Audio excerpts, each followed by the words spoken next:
special report on the private rescue flight taking just a few of Gaza's many severely injured children for treatment in Italy.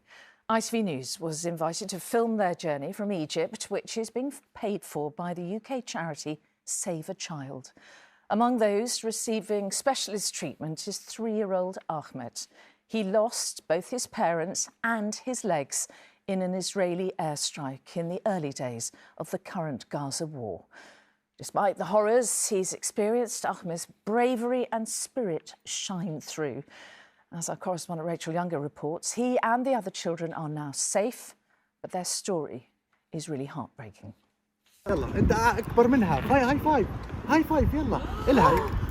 Nothing can prepare you for meeting 3-year-old Ahmed. He handles his wheelchair like it's a dodgem, bursting with life despite having come so close to death. A boy with no legs, no parents, and no discernible fear of what's ahead. Travelling from Egypt to Italy on the first private rescue flight for Gaza's injured children. Until this moment, Ahmed's only experience of planes has been the roar of fighter jets, waging a war that began for him with Israel's very first airstrikes on Gaza. This is what's left of Ahmed's home, hit in the early hours of October the 8th. They're digging frantically for his mum and dad, his big brother Ahmed and his much-loved grandparents and cousins. But they're gone. After burying his sister and her family, Ahmed's uncle Ibrahim realised one of his nephews still hasn't been found. They said there was a child in another hospital, but we didn't know who it was. After my sister's funeral, I went to the Indonesian hospital, and it was Ahmed. It was my sister's son, and now he's my son. At this point, physically at least, Ahmed is still the child he was before the war. But the war isn't yet done with him. This is the aftermath of a huge blast in Nazirat. It's where Ibrahim and his younger brother Saleh took Ahmed to stay at a UN-run school because the Israelis said it was safe. But 26-year-old Saleh, who had just got engaged, is killed in the airstrike, his little nephew by his side. And Ahmed is unrecognisable, his pain unbearable. It's almost a month before he can be moved across the border to Egypt, Ibrahim leaving his own family behind in Rafah to be with a boy who desperately needs him. He says, I don't want fake legs. I want my legs back. Sometimes he wakes up in the middle of the night for no reason.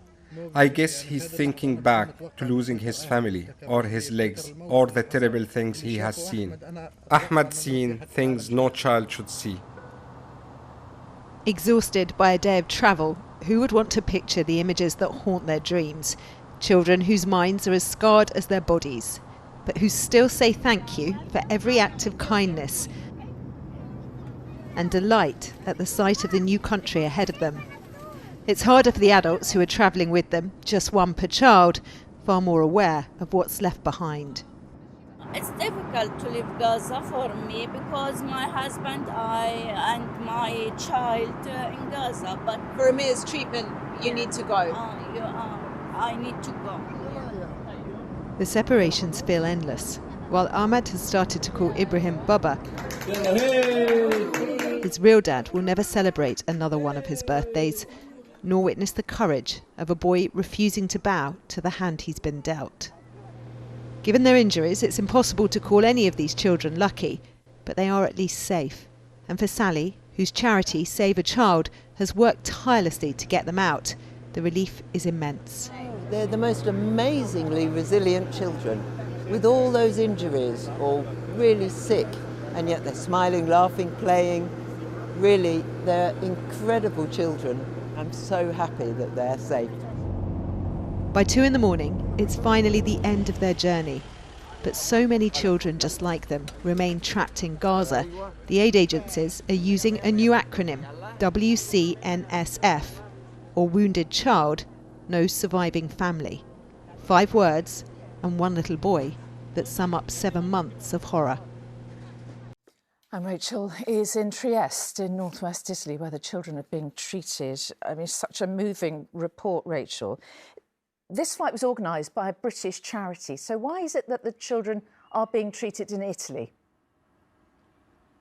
Yeah, it's a really good question. It's the hospital behind me. You can see where they were brought in the early hours of this morning to be assessed by paediatricians and specialists. Some of them will then be moved on to other centres and hospitals, but all of them across Italy. And as you say, it was Save a Child, the British charity, that has moved heaven and earth to get them out of Gaza safely over the border. And the flight was mostly paid for by a group of British surgeons and medics, Project Pure Hope, who really wanted to help them in the UK. But despite the Foreign Secretary, Lord Cameron, saying he really wanted to make that happen, they weren't able to get visas from the UK Home Office. And as you saw at the end of my report, the little girl Julia lying on the stretcher in the dark there, she didn't have that kind of time to waste. So they had to act. And Italy was the country that said, yes, OK, we'll take them in. And it's worth saying that Egypt is really struggling. I was speaking to their health minister at Cairo airport yesterday, and he was telling me they have patients in 145 different hospitals across that country.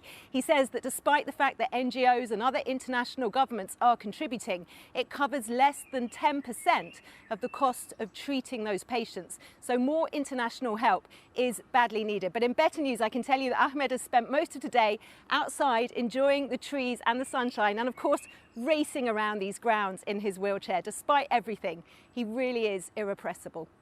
Amazing little boy, Rachel Younger in Trieste in Italy. Thank you.